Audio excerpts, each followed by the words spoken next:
안녕하세요. 닭공영어 줄리쌤입니다. 중간 기말고사 끝나고 처참하게 나온 성적표를 보고 고민을 많이 하시죠? 지금 학원이 잘 안 맞나? 과외를 시켜야 하나? 아니면 곧 있으면 고등학교 올라가는데 얘가 지금 준비를 잘 하고 있는 건가? 여러 가지로 걱정과 고민이 많이 들 때가 있습니다. 오늘은 제가 20년 이상 학원장으로, 강사로, 또 과외 선생님으로 경험을 쌓아오면서 각 과정들에 대한 장단점을 말씀드려볼까 합니다. 물론 아이들의 상황과 성향 등이 아주 다양해서 여러 케이스들이 있을 수 있지만 제가 솔직히 느껴본 단점과 장점들에 대해서 말씀드려볼게요. 먼저 가장 많이들 선택하시는 현강 수업입니다. 학원 다니는 건데요. 직접 생동감도 느낄 수 있고 잘하는 학생들 보며 자극도 받고 수업에 대한 몰입도도 높은 편입니다. 직접 나가서 앉아있으면 어쩔 수 없이 진도를 나가고 수업을 받아야 하기에 진도를 밀릴 걱정도 없습니다. 그리고 뭔가 모르는 부분도 바로바로 소통이 되니 문제가 생기면 즉각 처리가 될 것 같다는 생각이 들기도 하고요. 그러면서 학원에 간 내 아이의 열심히 공부하는 모습을 상상합니다. 하지만 현실은 학원 가기 전부터 전쟁이 시작됩니다.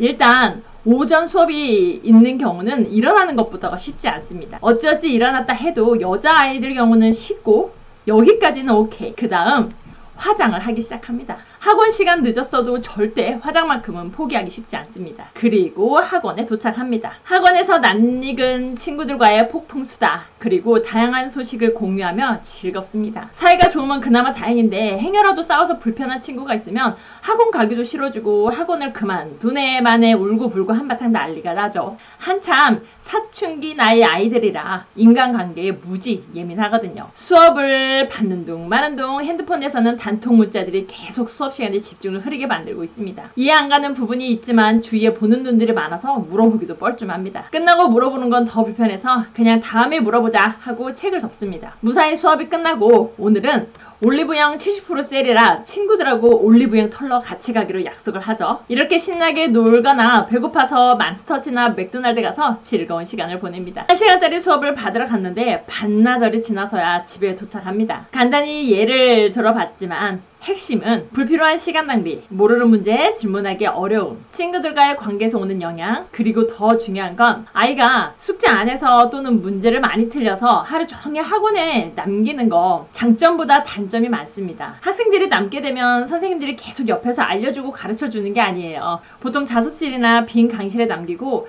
아이들 스스로 선생님이 낸 과제를 하는데 사실 30분이면 끝날 것을 2시간, 3시간 걸릴 때가 많습니다. 아이들이 딴짓을 하는 경우가 많거든요. 그러다 보니 학원에 머무는 시간이 길지만 실제 공부 효율은 떨어지고 아이들도 피곤하기만 합니다. 자습실에 그런 걸 관리해주시는 선생님이 따로 계시면 다행이지만 학원 입장에서도 인건비가 만만치 않아서 그런 선생님을 고용한다는 게 쉽지 않습니다.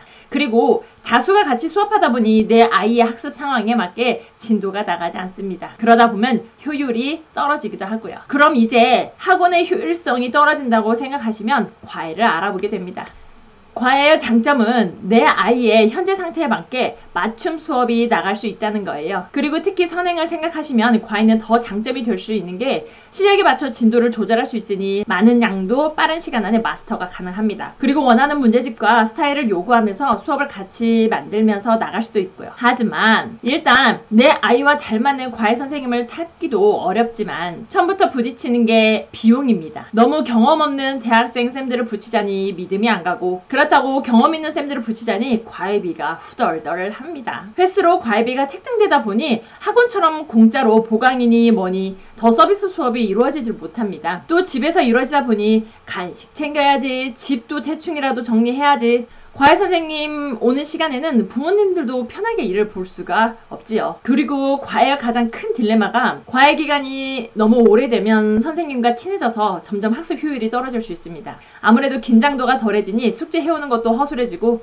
수업 시간에 다른 얘기들을 하거나 집중하는 데도 쉽지 않습니다. 그렇다고 과외쌤을 바꿔보자니 알아보는 것도 쉽지 않지만 아이가 익숙한 쌤하고만 하고 싶어 합니다. 편하니까요. 비용 부담과 공부의 효율성이 점점 떨어지다 보니 과외를 오래 지속할 수가 없게 되는 경우가 많습니다. 그러면 온라인 강의는 어떨까요? 장점은 명확하죠. 실력 있는 선생님 강의를 어디에서나 들을 수 있다는 거고요. 단점은 어떤 거라 생각하세요? 제가 온라인 강의 듣는 학생들 치고 제대로 완강하는 친구를 본 적이 없는 듯해요. 해요. 관리가 안 되다 보니 그리고 학교 생활이 바쁘다 보니 혼자 의지로 공부해야 하는 인터넷 강의는 완강률이 진짜 아주 극소수에 지나지 않습니다. 그리고 질문이나 잘 안 되는 부분들이 바로바로 해결이 돼야 하는 쌍방향적인 수업이 아니다 보니 지루하고 집중도도 떨어집니다. 우리 아이 인강 들을 때 살짝 관찰해보세요. 인강은 틀어졌지만 핸드폰을 본다든지 갑자기 필통, 책상 정리를 한다든지 딴짓을 하고 있는 경우가 대부분입니다. 그래서 요즘은 이런 온라인과 오프라인의 단점은 계산하고 장점을 살리는 온오프 믹스 수업이 인기가 많아지고 있습니다. 대표적인 게 밀땡, 설땡에서 운영하고 있는 과외 시스템이죠. 저는 내성적인 아이들이나 내 아이가 자꾸 학원만 가면 딴 곳으로 새거나 친구 따라 자꾸 학원을 바꾸는 아이들에게는 좋은 시스템인 것 같다라는 생각이 듭니다. 인강만 제공하는 것이 아니라 실시간으로 선생님과 소통이 가능해서 질문도 할 수 있고 피드백도 받을 수 있으니 좋은 것 같습니다. 다만 인터넷 강의를 평소에도 잘 들어오면서 공부 습관이 잡힌 친구들한테는 오히려 강의로만 비싸고 그닥 큰 차이를 못 느낄 수도 있습니다. 특히 공부 습관이 안 잡힌 우리 아이는 인강으로 대체되는 수업에 도통 집중을 못하고 딴짓을 합니다. 그렇다면 아직은 공부 습관이 잘 안 잡힌 학생들은 어떻게 해야 할까요?